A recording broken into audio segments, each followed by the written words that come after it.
Hi, I want to talk to you about infrared touchscreens and ambient light rejection. So I know what you're saying. Most infrared technologies do not do well in outdoor environments because, again, infrared uses light. So if there's a lot of light pollution, how is it going to go work? So ShadowSense is completely different. I'm going to show you why. Here's a great little video where we just have a 500 watt halogen lamp here, and the standard IR touchscreens that use beam break fail catastrophically. But ShadowSense continues to work no matter how much light you throw at it.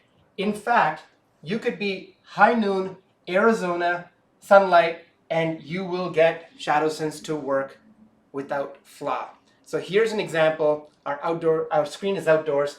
That's 48,000 foot candles or 480,000 lux. I can't remember if I got that the wrong way, but regardless, it works seamlessly.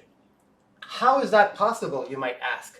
So let me explain to you the concept of how beam break works. In beam break, you have a number of IR beams. So you have your LEDs over here, and then you have your detectors. Okay, so the LED shines light, and if someone touched right there, that beam would be broken. If someone touched right here, there's an LED here, and there's a beam that's broken here. So you get a yes or no on every beam. So imagine these detectors are just switches. They turn on, they turn off. But here's what happens. In a bright sunlight environment, what happens is you get a ton of light that's coming in from the external source, and that leaks into the detector. So suddenly, instead of saying no light, or that detector will automatically say there's a lot of light. Well, ShadowSense is fundamentally different. What we do is we have our ShadowSense detectors, then we have our LEDs everywhere. But instead of just turning on these LEDs, we blink them. What is called modulate them. These LEDs are modulated at a 2 megahertz frequency. So they turn on and off, and we're looking for the blinking or the flickering shadow. How does that work?